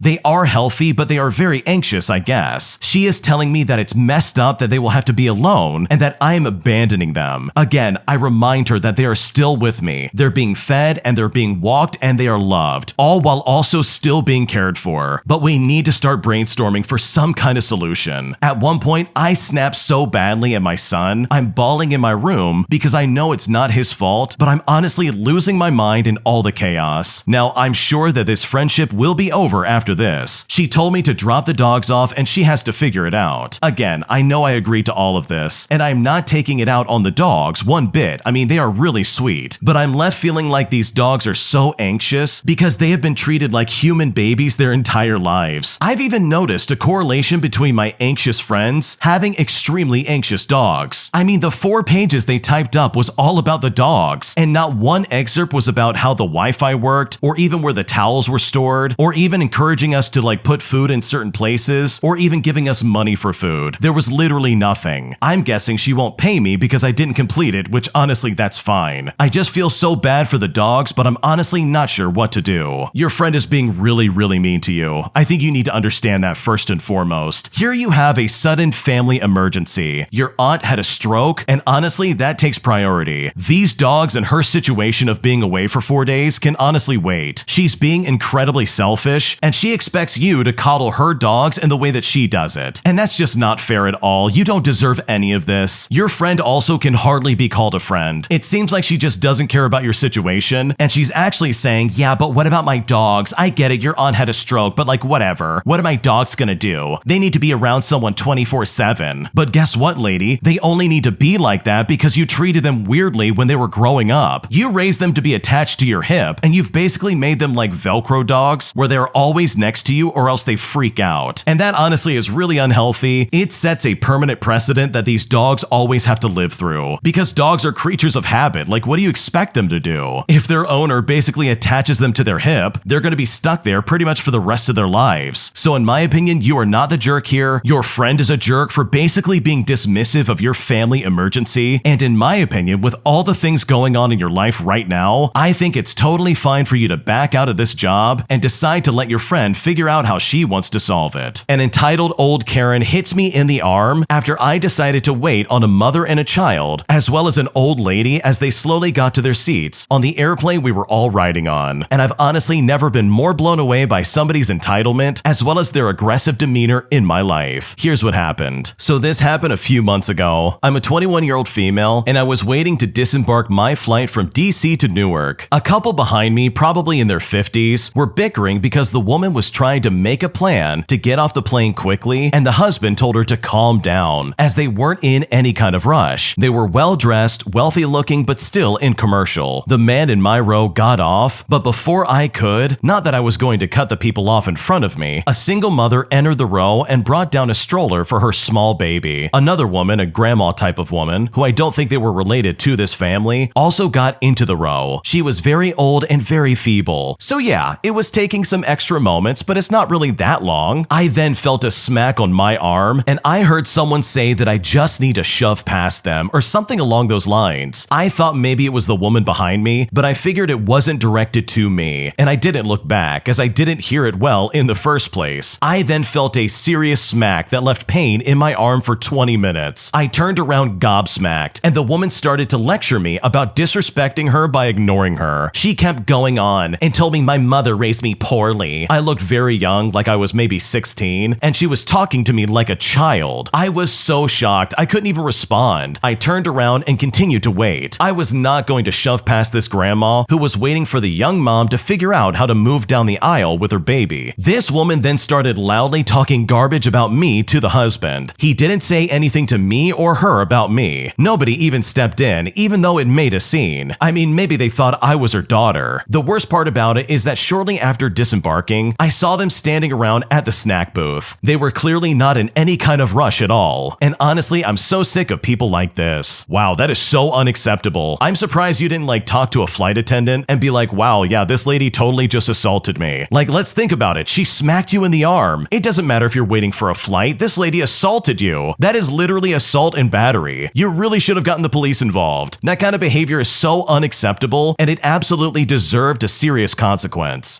Who do these people think they are acting like that as well? They're literally standing on a commercial flight just to try and get to your seat. Is it seriously that big of a deal to wait just a little bit longer while a mother and their kid and an old woman try to get to their seats? Come on, let's be serious right now. Look, I don't know about you, but I seriously don't like flying as it is. It's stuffy, I'm crammed next to people, and I seriously just don't want to be flying in the first place. But then you have to deal with some weird entitled Karen standing behind you, smacking you in the arm because people ahead of you are going slow. That is unacceptable behavior, and honestly, the original poster should have stood up for themselves. They should have gotten in contact with a flight crew and said, hey, this lady assaulted me in line and I want to press charges. Or at least say something and be like, hey, don't touch me. Do not hit me ever again. Make a scene, make sure other people see what happened. So yeah, that's a really awful situation, and I'm so sorry you dealt with that. And hopefully nothing like that ever happens to you ever again. My entitled sibling is demanding that I give them my extra car, despite the fact that they have an awful track record with cars and would probably only cause me a lot of trouble. So I decided to say no, and now I'm being called heartless as well as an absolute jerk. And at this point, I seriously don't know what to do. So for a bit of background, a sibling asked me to borrow my extra car. Now basically, I had a decent car, and then my dad took it away from me as a punishment. This eventually led to me inheriting a very old but surprisingly in good condition car that a relative was nice enough to offer to me because they couldn't sell it. And then I was randomly given my original car back a few years later. Now I'm just starting out in life, and I have been in school for a very long time, but I make enough and I am trying to build. My sibling is older and often is struggling financially, and their car got repossessed. They apparently bought a nicer car, and they couldn't keep up with making the payments. They share custody of one of their kids, so they need a car to deal with that. They said that they have new coworkers that live nearby, and the other kid's school is really close in walking distance. They asked me for money this week, and I said no, because it was too much, and last time they didn't even say thank you, so I wasn't going to sacrifice just for that. They then asked if they could borrow my old car, and I said no. And trust me, there are lots of reasons why I don't want to give them this car. Now for starters, historically they have an awful track record with their cars. They abandoned one on a private property which led to it being towed, and recently they told me they have a bunch of tickets. They also told me that they can't get car insurance from anywhere due to their past. And before the repossessed car, they bought a lemon of a car and didn't even get the title, and I had to try to help with that. They ended up selling it to a car dealership for about $50, only to then need a new car after that. Now prior to buying the repossessed car, a family member told them to ask me about the car and my mom about the nicer one that I was actually in the process of getting. When I confronted them about this, they lied and said that they didn't know. When I pointed out about being told to ask me, they said that maybe they were confused. They never even asked about my old car back then. Now what they don't know is that I know they spoke to our mom about it and insulted the car because it wasn't good enough for them. Meanwhile, I'm in another tax bracket and was driving that old piece of garbage car before I got my original one back. They also don't know that I know during this conversation with our mom is that they lied and told our mom that I said I don't want to have a relationship with my dad, which I never even said. And this is only after confiding in them about issues that we were having. It basically led me to believe that they were just trying to get the nice car that was taken away from me. Now, the funny thing is that if they had asked me back then, I probably would have just given it to them, even though I could really use the money from selling the old car. And it's right about then that I realized that they would probably take from me if they could, just to better themselves and not care in the slightest. But still, I never confronted them about the lie they told while I was trying to repair a relationship with my dad. A couple weeks ago, they asked to buy this old car as a second one, and then their car got repossessed. I mean, why would you think about buying a second car when you don't even have enough money for the first one? I mean, I had to say no for several reasons. First and foremost, I'm in a field where I need to have a clean record. They are also aware that I'm in the process of a background check for a job that can really be life-changing, including loan forgiveness. I also don't want to be liable if something happens, namely an accident or a ticket or something like that. And this is mostly because in general they won't pay, and instead I would have to pay. And I also just don't have the money to be roped into a potential lawsuit should they get into some kind of accident. I explained the liability issue, and they were still mad, saying I put my career over them. Their ongoing transportation issue was also an issue during Christmas because I refused to go to their apartment in an area that has gang members, substance dealers, awful people, and a piece of garbage partner. They were supposed to take the train to us and celebrate with our family, and I spent all this time and money cooking food when I should have been studying, and money was already tight. I mean, I didn't want to go there because they live in gang territory. That's an issue for my safety and the career of me and my partner. We had other stops to make near where we were supposed to gather, and I did not want to change my plans, which included visiting my partner's family. She lied about it and said I was making stuff up and that their kids deserve a good Christmas. We were supposed to have a big family dinner at my grandfather's house, and he canceled because it was too cold or something like that. But in reality, I think it was because of my sibling. I think that he's upset because he's tired of helping them, and he wants everyone to do more because then he came to our parents' house and demanded that we give him a bunch of food for him to take over to them and was acting really nasty the entire time. Not only could they have taken the train to come to us and the kids would have had a great Christmas meal with family and toys, but then later on we found out there was a weapon in the house, but apparently I was just making stuff up. Now anyways, I said that the only way they could have the car is if they buy it and put it in their name as well as put insurance on it, because I literally could not think of any other middle ground. But this proposition absolutely set them off. I honestly don't want liability for any accidents or any tickets, as well as for them using my car for any illegal purposes or anything else that could go wrong. I wouldn't even charge if I gave it like half the value, and I would accept payments over time. They are also struggling financially, and the whole family has helped over the years. I am also younger than them, but I've done better for myself, but really I'm just starting out because I've been in school for so long. Now here's the thing, I've given them money, I bought them a bunch of starter stuff when they got an apartment, even though I wasn't working at the time myself. I've given a birthday gift, as well as gift for their kids, offered to pick up from the train station for different things, several different events just to help them out. I mean, the last time I gave them money, they didn't even acknowledge it or even say thank you. And also when I said I was sick, they didn't even ask how I was feeling. And when I said this, they didn't even comment on it and said that I'm selfish, among a bunch of other stuff. They didn't care that I was protecting myself and my career because they said, oh, well, we have jobs and needs as well. So apparently I should put their needs above my own, even if it can put me in an awful situation. They said they're not mad that I said no, but because I don't care about them or their kids, and I only think about myself. They said I'm not a sister or an aunt, and because of the issues with our parents, I'm barely even a daughter. They pretty much just said that I'm an awful person and that they never want to talk to me again. So should I give them my car? What should I do? I mean, it really sounds like you don't want to give them your car, and I would just honestly leave it at that. Like, let's look at the facts real quick. They have an awful track record. They've treated you and your family like garbage. They're constantly asking for more stuff and they're never giving back. Like, the list goes on and on. You've given a really detailed list as to why they're not someone you want to trust. And honestly, I'm right there with you. I would not give them my car for a second. There's no way that's gonna happen. So truly, I don't blame you for taking that step and saying, no, I'm not giving you my car, because their track record is sketchy. And you can bet the same thing is probably going to happen to your car. If you like Am I the Jerk, you're probably going to love Am I the Genius. Check it out, link down below in the description. Also, go to amithejerk.com/submit if you would like to submit your own stories. My boyfriend is being really cheap all the time, and at this point, I seriously don't know what to do. My boyfriend and I have been together for 3 years now. We moved in together a year ago in a city about 3 hours away from our main city, and this is where we had everything, friends and work and school, and I had to leave literally everything behind. I didn't want to move there, but he kept insisting on how the rent, as well as the prices of the houses, were way less expensive. Well, I tried for 6 months, I got depressed, I couldn't fit in, and we moved back to the main city where both of our families are, and he also has friends there. Lately, whenever I keep talking about projects, he complains that it's too expensive. At some point, I needed to get myself bras, because I've had my bras for over 4 to 5 years and they were getting really ripped up. Again though, it was way too expensive. So I started being really petty about the bra situation, and I guess he felt some kind of remorse because he apologized and said that I could use the new ones. For the whole year, we've been saving up for a big trip to his home country in East Europe, and the only reason why we didn't do it this summer was because we both started a new job and didn't have any vacation vacations yet. The plan was to go with his parents and his brothers. We were also supposed to go visit other relatives about 2 weeks ago, and I asked him if we should look into dates in the summer of 2024, just so we could plan the trip with his family. He then changed his mind about the trip because it was way too expensive, even though we already had the money set aside. So I do not understand the logic behind that. When I tell him about how cheap he is, he keeps saying that we do not have the jobs that allow us to do these kinds of activities. We both work full-time with a salary of $24 an hour for him and $25 an hour for me. I'm also completing my degree by December and have a huge raise at work, but when I mention it to add to the point of us being able to do such projects, he doesn't even acknowledge it. When I ask him why he's being so cheap, he says that his parents didn't get to go travel or do fun stuff when he was younger, and this is when they just immigrated, and that they're only now able to do that 10 years later. His parents are 50 years old, by the way, so I confronted him about not wanting to wait 25 more years just to start enjoying life, but he keeps bringing this point up over and over again. Today, I picked him up from school, and I asked him if he could get a pack of celery since I went grocery shopping for tonight's supper, and I forgot celery myself. He said no because celery was too expensive, and at this point, I'm honestly losing it, and I seriously don't know what to do. Okay, first and foremost, why is he the boss of your finances? It sounds like you make more money than him first and foremost, so I'm kind of scratching my head here. Why does he have the final say on what you do with your money? Like seriously, you can only buy a bra or get celery if he approves it? What is going on right now? I think the bigger question here, aside from him being so stingy with his money, is basically the question of, well, why is he able to do this? The way he's being really controlling with the finances is so far out of line. That is a much bigger situation, in my opinion, than him trying to claim that he's tight with money. Right now, this is a control issue, and that is so inappropriate. I mean, it really does sound like you have two separate bank accounts, and if I were you, I would keep it that way. Can you imagine how he's gonna act if all of your money is in the same account? He would probably turn into this giant jerk. Like seriously, there's no way. Like think about it, all these small things you have to run by him just to try and have like the small necessities in your life. That, in my opinion, is completely inappropriate and so absurd. So seriously, your boyfriend is out of line. The way he's acting is incredibly controlling and very manipulative. And in my opinion, his weird desire to have a lot of control over your finances is a much bigger deal than you probably realize. My wife has secretly racked up over $16,000 in credit card debt. And right now, I feel utterly betrayed, and I seriously don't know what to do. So as the title suggests, my wife racked up over $16,000 in credit card debt without my knowledge. Now, I suspected that something was up because she didn't have a job for most of the year and was spending money like she did when she had one. I would try to talk to her about her credit card balance, which would then basically lead to her becoming irate. She would snub me off and tell me it's none of my business, even though we're married and legally speaking, her debt is my debt. But last night, I finally confronted her about it, and after a long, grueling argument, she finally told me how much of a balance was on one of her cards. It was about $10,000. Now, she said that's all there was, and I asked her if she was lying, and she swore that she wasn't. Well, guess what? She absolutely was lying. The next morning, we had another conversation, and this time I pressed her further, and slowly she started revealing one by one all of the details about her debt, and it all added up to over $16,000, including the $10,000 from earlier. Right now, I honestly feel betrayed by my partner. I am a financially responsible person who has many credit cards and never paid a single penny in interest. I am currently the only breadwinner of the family, and basically, I'm picking up her slack to try and keep my family afloat. I'm saving for retirement, and I'm making investment decisions. She is going back to school, and I was more than happy to support her in that, but after finding this out, it feels like a huge breach of trust. This whole time, I thought the only debt we were in was from our mortgage and student loans that she has, but credit card debt is literally so crippling, and it's not like student loans or a mortgage at all. I'm flabbergasted by the fact that while I was supporting us and making the right decisions to set us up for success in the future, my wife was literally digging us into a hole. She clearly did not have it under control and did not feel like she could ask for help or let me know what was going on. This whole time, I thought we were doing well for our age, as well as the money that we had as a couple, but this feels like a huge punch in our financial and personal relationship. I don't know what to do, and at this point, I'm questioning my decision in choosing my partner. Okay, first and foremost, this is awful. I can't believe that she would hide this kind of money from you and try to keep this a secret. Like $16,000 in debt is seriously a massive amount of money, and man, that's not something that just happens overnight. Like, that's a conscious decision to be like, okay, let's keep spending. So personally, if I was in your shoes, I would definitely be saying, okay, well, school's off the table. We need to start paying off this debt before anything else. And with that in mind, in my opinion, it's probably time for her to get a job. Like, she needs to start working to pay off this debt. This is seriously not okay. You can't just have that and then expect your partner to bail you out. Because here's this guy trying to make good decisions for his family, only for his wife to literally stab him in the back. Like, that's exactly what happened in my opinion. So hopefully some kind of solution can be found from this, because what you're describing right now sounds like an absolute nightmare. And I seriously don't blame you for feeling betrayed. Am I the jerk for canceling dinner plans with my parents after they practically tried to replace me? Here's what happened. Now, I first want to start off by saying that I'm still pretty upset about what happened, but I'll try to explain my story very clearly. I'm a 28-year-old female that made a pretty dumb decision roughly 9 years ago when I decided to elope with my then boyfriend by the name of Mike. Mike is not his real name. My parents hated Mike from the start. They thought that he was a user. I thought they were meddling too much in my business, so with Mike's encouragement, I went completely no contact with them. They tried repeatedly to get back in contact with me for the next 3 or so years, but I entirely shut them out and didn't communicate with them at all. After Mike dumped me roughly 4 years after we eloped, almost 5 years ago from today, I was in a pretty rough place. It seemed like years where I was just wandering between pointless relationships and dead-end jobs. Fast forward to this year, and I feel that I finally have some stability in my life. In late August, I decided to reach out to my parents again and reconnected with my mom online. She and my dad were both thrilled and invited me over for dinner. I accepted and planned on meeting with them this weekend. As the date came closer, I started looking at my parents' social media accounts and kept seeing the same woman and her family in so many pictures with my parents. She was literally on vacation with my parents, and I even saw my parents with her at her wedding. Even worse, later pictures showed that she had 3 kids and was referring to my own parents as her kids' grandma and grandpa. Yesterday, I called my mom and asked her about this lady, and she said that she was a family friend who they met about 5 years ago. She told me that she and my dad became really close with her and her family and considered them to be relatives. I was shocked by this and I felt pretty emotional. So I then told my mom that just because I was away, that didn't mean that her and my dad had permission to essentially replace me. My mom denied this and said that I couldn't be replaced. I told her that she was clearly lying based on what those kids were calling her and my dad. My mom started crying, saying that I was blowing things out of proportion, but I eventually hung up. That evening, my dad called me and he sounded pretty angry. He said that I had made a pretty active decision to be an idiot and run off, and because of that, I didn't have a right to criticize him and my mom for going on with their lives. He mentioned how they tried repeatedly to get in contact with me, but that I kept on keeping them at a distance. I tried to argue with him, saying that we'd never be in this situation in the first place if they had been more supportive of me and Mike, but he said that was irrelevant now. I was so angry with him at this stage, so I told him that I would not be coming over. He said that was fine since I couldn't be trusted to act like an adult. So am I the jerk in this situation? What should I do? I have to say it, yes, you are absolutely the jerk here. How on earth can you really expect your parents to not move on with their lives? First and foremost, you did run off with Mike. You ran away and tried to have a life with him, all while choosing to go no contact with your parents. And yes, that was a choice. It wasn't a choice because your parents were meddling in your business. It was a choice that you made because you didn't like the fact that your parents were right about Mike. And guess what? They absolutely were right. Your parents saw exactly the kind of person he was, and when he broke up with you, you finally saw it yourself. I mean, think about it for a second. You disappeared for half a decade. They tried everything to get in contact with you. They tried repeatedly to try and make amends, to find you back in their lives. But you decided to walk out. And then 5 years down the line, you conveniently come back when you realize that you were in the wrong. And you're upset that your parents moved on with their lives? Like, seriously, what did you expect? Your parents lost their daughter to some stupid loser who had no good intentions with you in mind. Like, if there's anybody you should be mad at right now, it's your ex-boyfriend, Mike. He's the one that basically ruined everything for you. So yes, overall, you are absolutely the jerk. Your parents did the best they could to reach out, but you were too stubborn to come back into their lives. And unfortunately, that is nobody's fault except for your own. Am I the jerk for not wanting to visit my family simply because I would not be able to afford the trip? Here's what happened. So my dad works as a tow truck driver. He is always on call day and night. When not working, he's either sleeping or he's hooking up with a new girlfriend. boyfriend. My dad sticks with one girl for a few years and then just moves on. The one he's currently with has kids, and I don't want to see him play daddy to some random kids when he couldn't be there for me, my brothers, and sister. I moved out a couple of years ago with my boyfriend, and ever since then, I have not visited my family out of either choice or affordability. I work in retail, so I do not earn a lot of money to afford a vacation and save for rent. The last time I took a few days off of work, and I did not earn enough money to make rent in time, and we were nearly evicted from our apartment. A couple months ago, my family had a birthday party for my dad and was asking me if I was going to come. I unfortunately was not able to take time off of work, and I simply couldn't afford to do so either. Last night, my dad called me wanting to arrange a vacation for next summer and had the whole family over to stay together for Disneyland and several other events. Now, I told him that I would try, but a few hours later, my mom calls me and tells me that dad complained to her, saying that I broke his heart by not promising to go. I told her I was going to try and save up. I have my phone bill, I have my car payment, my cable bill, my rent, electricity, but with all that in mind, I was told that I was being a jerk for not promising to come and visit. So what do you think? Am I the jerk for not visiting, even if I can't afford to do so? What should I do? Honestly, you don't owe anybody any kind of explanation. Like, if they can't understand that you're trying to save up money to go and have some kind of vacation with your family, then honestly, that's on them, not you. Like, you already almost lost your house just because you went to go visit them, and you did that because you were trying to be nice or something like that. And because of that, you almost got evicted. And now the fact that they're trying to guilt trip you and be like, wow, you're not coming to visit us, you're an awful person. Like, seriously, those people are idiots. They clearly do not care about your well-being as well as your financial stability in the slightest. So in my opinion, I don't think you're the jerk. I think your family are being jerks for the way they're treating you, and they're clearly just trying to guilt trip you, all because your dad isn't getting his way. My entitled friend demands to use my car whenever he wants, claiming that he has just as much of a right over it as I do. And honestly, I'm just blown away by his entitlement, as well as his complete disregard for my property. Here's what happened. So this story happened about 15 years ago, and I thought it would be nice to post it online. I had a childhood friend, we'll call him Steve, that's not his real name, and at the time he was going through a really bad breakup with a girl he had been dating for multiple years. He eventually started dating an 18-year-old by the name of Kate, also not her real name, and he did this as a rebound that he met at a party. Now Steve is 28 and Kate is 18 years old. Kate was an enormous mooch. She was always asking for handouts and never had a job as long as I knew her. Steve had gotten a DUI in his early 20s and had his license taken away as a result. I don't know the details or semantics of how it works, as I've never had a DUI and I never cared to look up how it worked, but Steve was driving someone else's car when he got the DUI. He didn't even have a car himself. So after the DUI, he never tried to get his license stuff fixed or anything like that so he could drive himself. Instead, he had his ex drive him everywhere when they were together. About a month after his breakup, his mother passed away. I started spending a lot more time with him because of this awful event. It's not like we weren't hanging out before, but it increased a lot after this. I also offered to drive him around whenever he wanted to go somewhere. This went on for months, literally almost an entire year. It got to the point where I got tired of driving him around, and I allowed Kate to drive him if he wanted to go somewhere. And this then went on for anywhere between 6 to 8 months. He was taking the bus to work at this time, but I ended up dating one of Kate's roommates. She was closer to my age, trust me, and overall just started sleeping at their place, with Steve doing the same thing. He usually got up for work 2 hours before I did, so I would let Kate drive him to work and bring my car back so that I could go to work afterwards. That is, except for one morning, for some reason, he set his alarm way later than he usually did. I heard it go off not long before I was getting up to get ready for work. He told me he has enough time to make it to work on time and to get the car back to me. So I took it in stride and I trusted that he was right. So I wait for Kate to get back, and my girl at the time had to work about 30 minutes earlier than I did. So she had already left for work. So time ticks down, and I'm texting Steve and Kate and not getting any replies. It took another 30 minutes to an hour, depending on traffic, to get to my job from my girl's house. Another 10 minutes before my shift starts at work, and Kate finally strolls in with a Burger King bag. She tells me something about the drive-thru taking too long or something like that. She didn't even apologize for being late. Now, of course, it took close to an hour for me to get to work. I called my boss beforehand and told them the situation, and trust me when I say this, they were not happy. I got a written warning at my job because I was so late. I mean, I think my boss wanted to give me a formal write-up overall. She really didn't like me, and this was just a good excuse for her to do that. Steve later on texted me a really lame apology. Something like, "Sorry you were late, but there really was enough time for you to make it if you would have just hurried up." So after that, I told Steve the next time I saw him that Kate would be no longer driving my car and that I'm not being his taxi anymore. He then just suddenly flew off the handle at this. He started saying stuff like how I legally couldn't deny him a ride anywhere because he has a DUI on his record, and how he had just as much of a right to my car as I did. And you know what? Last time I checked, his name was not anywhere on my car, and he never made any payments for me or anything like that. So I had no idea where he was coming from on that one. He barely paid me gas money sometimes. He then started using the passing of his mother as some kind of excuse. Now here's the thing. I was very sympathetic about the whole situation, and I was there when he needed to talk or needed a ride, or just generally when he needed a friend. So I was really insulted that he even brought her into this equation. So after that, we stopped talking. Years later, we reconciled, but we weren't as close as we were before. He ended up getting married, not to Kate, by the way. Apparently that relationship ended horribly, if you could have guessed it. And I did hang out with him a few times, but then COVID hit, and I didn't really see him much anymore. Fast forward, and my dad passed away earlier this year, and I got a message on social media from his wife that was something like, "Sorry about your dad," but never at all did I get anything from him. I guess he didn't really have anything to say, but it really would have been nice since I was there for him and he knew my dad very well. Yeah, that friend sounds like an absolute jerk. Like, first off, he absolutely was taking advantage of you. Like, the way he was acting was just super inappropriate. There's no reason for him to be like that, and honestly, the least he could have done is at least pay for gas or at least say thank you. Like, his stupid girlfriend made you late and it almost cost you your job. Like, seriously, that's not okay. And for him to be like, "Wow, I need your car just as much as you do," that is so ridiculous, it's just not even funny. This guy has a DUI. He could never even drive the car if he wanted to. He ruined his chances at a license a long time ago, and he was too lazy to try and get it fixed. So truly, this guy was just a complete piece of work. He had no right to try and demand this car from you in the way that he did. And honestly, he was just being super inconsiderate. If you like Am I the Jerk, you're probably going to love Am I the Genius. Check it out, link down below in the description. Also, go to amithejerk.com/submit if you would like to submit your own stories. Am I the jerk for suggesting that my wife should lower her standards when it comes to being a parent? Here's what happened. So my wife and I have 3 kids, a 12-year-old, a 10-year-old, and an 8-year-old. My wife is 37 years old and I am 38 years old. She is in a constant state of overwhelm and very easily irritated, constantly complaining how it's all too much. I'm of course happy to help and do my fair share for the kids or the household, but it's never enough because her standards are way too high. For example, she insists that one of us has to be up at 6:45 every single morning just to make sure the kids are ready and that they make the bus, which comes in at 7:45. I told her that they're old enough to not need that much help already. They can all dress themselves and pour themselves cereal and milk. There's no reason we have to be up. But she says that cereal isn't a good enough breakfast. They need something more substantial, especially the 12-year-old, and that the 10-year-old has ADHD and will definitely struggle without help in the morning. And on top of that, she wants to see them off and kiss them goodbye for the day. So she gets up, but I don't. And then she gets upset that I never give her a morning off when all she needs to do is just take the morning off when she wants and let the kids handle themselves. Also, she is super strict about screen time during the week, and it's exhausting. And she gets snappy from arguing about it with the kids and upset that I don't support her strict limit of 2 hours a day. I say as long as homework is done, why not just enjoy it until bedtime? She says that it's not healthy for them. They need to play outside or with games and toys. They need to read some books or just entertain themselves in more ways than one. I agree that they should enjoy other things, but I'm not seeing why we have to make such a rigid limit. She also likes to get out on weekends and do stuff like zoos and museums, but then complains about planning for the outing and how grouchy the youngest gets by the end of it. And again, I say let's just chill at home and voila, you've cut the work. Listen, I'm an engaged and active parent. I'm not trying to get out of it, but I don't think I should have to help my wife dig herself out of her own self-created holes. She creates the stress for herself and then turns to me to alleviate it, to which I think is completely unfair. Am I the jerk here for telling her that she needs to do less and then she won't need to have this level of help? What should I do? I really don't think your wife is asking for that much. Like, your wife's standards are not that extreme. Like, she just wants to be a decent parent, which honestly, that is exactly what she's doing. She wants to feed her kids right. She doesn't want them to have extreme levels of screen time on their tablets or devices, and she wants to do stuff on the weekends like go to zoos and museums. Like honestly, she sounds like an amazing parent. So with that in mind, why are you at least not trying to see things from her point of view? Like your attitude is so lazy and you're so combative with your wife for literally like no reason, as if everything she does is like automatically annoying you. That in my opinion absolutely makes you the jerk in this situation, because the way you're going about this is honestly really unfair. Like it really seems like your wife is the only one actively engaged in your kids' lives. And on the opposite end of the spectrum, you would rather sleep in and let your kids figure their lives out. Like seriously, come on. Those kids are gonna remember how you would rather sleep than spend time with them. If this really did go down your way, they would never know what it's like for their dad to say, hey, have a good day at school, or anything like that. Like, come on, they're kids. At least pretend to show some kind of effort, and you can bet that they're seeing exactly the way you're acting. They know what's going on. They see that you would rather sleep in and spend time at home, as opposed to giving them some kind of like, I don't know, experience in life. I don't know, it just really seems like your wife is trying to be a good parent, and you for some reason are being extremely resentful towards that. And that fact alone really makes you seem like the jerk in this situation. But that's just my opinion. What do you think? Do you think the original poster has a point here, or do you think they should do a lot more as a parent? Leave a comment down below. We would love to hear what you have to say. Am I the jerk for not giving up my seat on the bus, as well as embarrassing a woman who was demanding to take my seat? Here's what happened. A few years ago, I lost my left leg in an accident. I've been using a prosthetic leg since then, and because my family is well off, it is a pretty advanced one, to the point where it looks like I just have two normal legs whenever I wear long trousers, which I usually do because I'm really self-conscious about showing my prosthetic. These days, I can pretty much do anything I like without issues. I can go walking, running, I can go upstairs, etc. The main issue is keeping my balance when there are sudden changes in movement, and this is in places like trains or buses, which is where the topic of this post comes in. I was riding the train and sat down in the seat reserved for disabled people, as well as people who are elderly or pregnant women, and it was pretty busy, so there were no other seats available. A few stops later, a woman came up to me telling me I needed to move because she needs that seat and I shouldn't be sitting there. I told her I was sorry, but I needed the seat myself. She got all argumentative that I just need to get up because the seat is meant for the elderly, and I'm just a lazy child who is more than capable of standing. I again apologized and said that I really needed the seat myself. She then left and got the train conductor, who also told me to get up from the seat. I was really done with being treated this way, so I rolled up my trouser leg, showed my prosthetic, and told her that I wasn't going to move. She suddenly got very red-faced and mumbled something before she got off at the next station. So am I the jerk in this situation? I could have just said I have a prosthetic right away, but it is really a touchy subject for me, and it makes me feel very self-conscious. And that's why I wear long trousers, so nobody can see or has to know. So should I have handled this differently? What should I do? Yeah, that's really inappropriate for that lady to jump to that kind of conclusion. Literally, everybody's built differently, and you shouldn't have to like explain to anybody why you're sitting in the seat you were sitting in. It should just be a given that, hey, if I'm sitting here, it means that I need to sit here, not because I just want a free quick seat that I can just jump in. Like, unless it's some like obvious punk kid or just some jerk who clearly is not disabled, then I think it's safe to assume that if somebody's sitting in the handicapped seating, then there is a really good reason behind why they're sitting there. So for her to make that request and then just straight up ignore your answer and be like, no, you're just being entitled, that is, in my opinion, so unbelievably toxic and so uncalled for. There are so many people who have invisible disabilities where you really would not know from the outside looking in that there might be something going on that would require them having special assistance. And this, in my opinion, is one of those cases. So truly, you are not the jerk in this situation. You handled this correctly and you put that lady in her place. And you can bet in the future, after that public humiliation, she is not going to try that with anybody ever again. Am I the jerk for turning around and going back to my parents' house after my husband let his homeless brother into my home and as a result give everybody in the house head lice? Here's what happened. So I recently went to stay with my parents and my newborn. It was just for a long weekend, so my husband stayed home with our 3 older children. My husband called me when I was out of town to let me know his brother needed a place to crash. I said that he should give him a ride to a shelter or something like that because it was a bad idea to let his brother in our home. He has stolen from us before, after all. When I got home, there were 5 very itchy people in the house. I immediately got back in my car and went to my parents' house. My husband was calling me the whole time because he needed help dealing with the lice that had come into my house. I did not call him back until the baby was settled back in at my my folks' place. I told him the pharmacy had the shampoo and comb for the lice, but he said that he needed me to come home and take care of it, but I literally refused. I said that he'd let his brother in our home against my wishes. His brother gave them all lice. I also reminded him that when our oldest got lice from kindergarten, he didn't help me at all. Now, I hate lice. They freak me out, and I dealt with it because I had to. This time, though, it's on him. He said that he would have to use up his sick days just to take care of this, and I said to him, well, tough cookies. But eventually, he did it. He took his brother to a shelter, he de-liced himself and the kids, and then he spent 3 days cleaning all the bedding and the furniture. He called me every day begging for help, but I did not come home until his mother confirmed that everything was done. He is angry that I stuck him with all of that by himself. I know I should have helped, but it was way too much, and I'm still not 100% from the baby. So was it too much? Should I have stepped in and tried to help him out? Am I the jerk here? What should I do? Honestly, you didn't stick him with anything. He literally brought this onto himself by letting his lice-infested homeless brother stay at their house, all against your wishes. You literally said, hey, you gotta take him to a shelter. He cannot come into our home. Like, seriously, what was he thinking? He put everybody in harm's way, and he caused a massive headache for literally everybody involved. So honestly, I don't blame you for a second. This is not only unbelievably unsafe for a newborn, but it's also disgusting. There is no good reason for him to have done this. Look, I get it. His brother's homeless, and he needs help. But with that help comes some basic hygiene, as well as getting himself cleaned up in the proper place. And a homeless shelter absolutely would have been a good first step. Like, literally, this is just the consequences of his actions. So in my opinion, I don't think you're the jerk. Your husband brought this on himself, and honestly, he has nobody else to blame except for himself. An entitled neighbor screams at me and my husband as we were trying to service a yard close to his house, and I've never been more blown away by somebody's entitlement in my life. Here's what happened. So I own a small landscaping business with my husband. This morning, we show up at our job with our truck and trailer for a day of weeding at a long neglected property. It's trash day in the neighborhood, and in order to back the trailer in, I have to get out of the truck to move 2 garbage cans that are in the way. So I move them both like a foot off the road with the intention of moving them back afterwards. I then move behind the trailer to guide my husband into the parking spot, and we needed to do it this way because it's very narrow. My husband gets out of the truck, and we both look at the ocean as the waves are massive due to an impending storm. We're talking like maybe 10 feet high. Surfers are whipping out all over the place, and it's quite a sight. And I counted maybe about 60 surfers in total on my lunch break. Now, 10 seconds into looking at the ocean, the neighbor comes out and starts screaming at us, complaining about how the garbage truck driver can't see the cans, and asked us what in the world we were doing. And when I say he was screaming, I mean screaming. This guy chose violence and was looking to intimidate. I calmly responded that I was about to move the cans back, and I was just first looking at the ocean for a little bit. Now, this guy seemed slightly embarrassed and muttered something like, whatever, I'll just move them, don't bother. Well, 1 hour later, this guy catches my husband going to the truck and asks if he can put his lawn clippings in our trailer so that we could take them to the dump with our other debris. No apology, no introductions, and acting as if nothing happened and he didn't scream at us. My husband was taken aback in the moment and said yes, even though this is something we normally charge for. 30 minutes after that, he walks onto the property that we are working at and says he just pruned a juniper and asked if he could put those clippings in there too. So I responded by saying, sure, if you throw in a $20 bill. He just laughs and says, are you kidding? You're going to the dump anyways, right? To which I responded by saying, yes, and not only do they charge us by weight, but this is our job, and taking debris to the dump is a service we offer, and guess what? We'll do it for $20. He then laughs again and says, they charge by weight? My debris weighs nothing. He then huffs off and comes back with a $20 bill. He was so mad, he wouldn't even look at me in the eyes when he handed the money over. My guess is that he thought we'd just say yes, and he had already cut the juniper before asking, and then didn't have a way of getting rid of it. Because, you know, there's no way he could have put it in one of his 2 BMWs just to try and drive it over to where he can get rid of it. And he definitely didn't want it laying around at his $4 million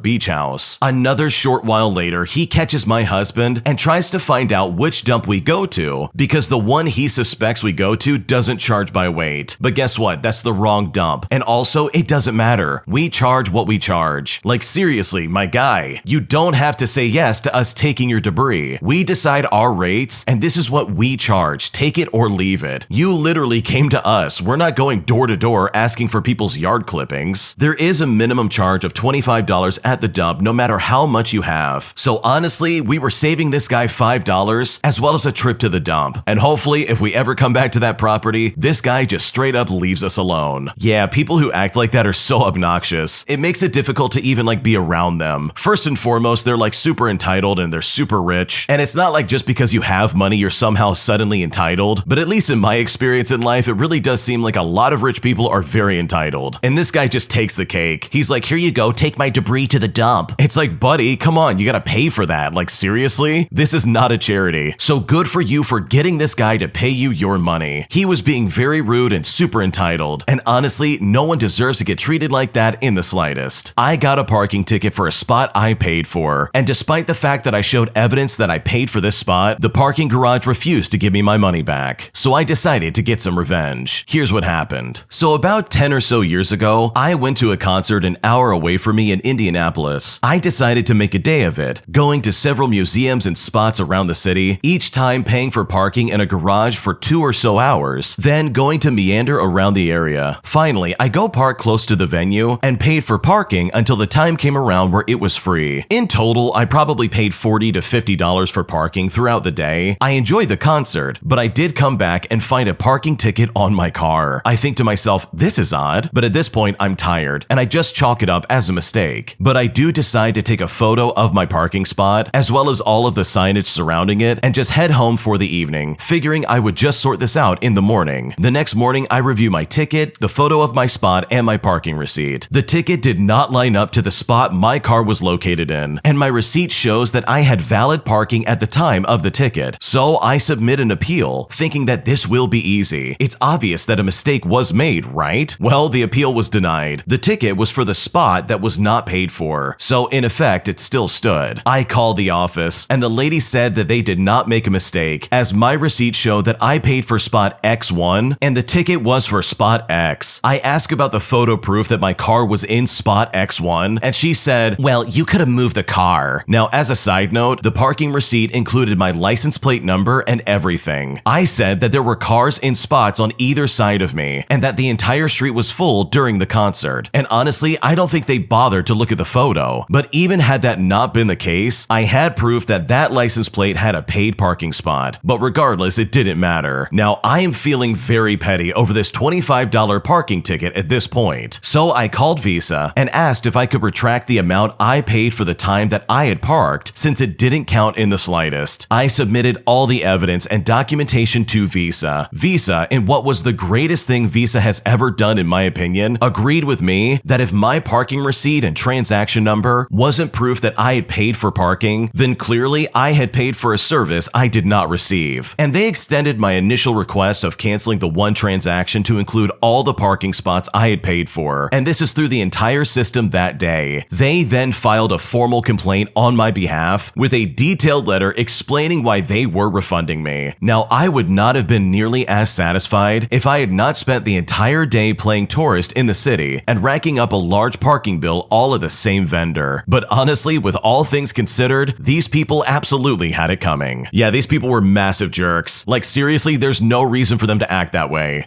You took a detailed picture and you had obvious evidence that, yeah, I paid for this spot. But they seriously wanted to act like, no, you didn't. You could have moved your car around. Come on, you're lying. Seriously, these people absolutely had it coming. And that's a first to have a credit card type company be like, yeah, no, you're right. Let's get back at these people. So truly good for you for getting back at these idiots for basically charging you for nothing. They clearly made a mistake, and they were clearly just trying to scam you out of your money. An entitled couple tried to cheat me out of my contracting job, taking my prices and literally changing them on the page I gave them, all under the assumption that I wouldn't see it so that they could get a discount on their new home they wanted me to build. And I've honestly never been more blown away by somebody's entitlement in my life. Here's what happened. So I was working with a couple to renovate their home in New York City. They had narrowed down their search to myself and one other person, with me being the preferred client and the other being the more budget option. I gave these clients my detailed spreadsheet of how much everything would cost so that they could use it to pick and remove the non-essentials in hopes of getting closer to the number they wanted. And they had so many luxuries, it really shouldn't have been that hard to do. Well, a few days later, they both call me announcing that they've done it, and they said this in a celebratory manner. Now, my price as designed was almost $1.7 million. If I removed every single non-essential item, I could get the budgets down to to $1.2 million.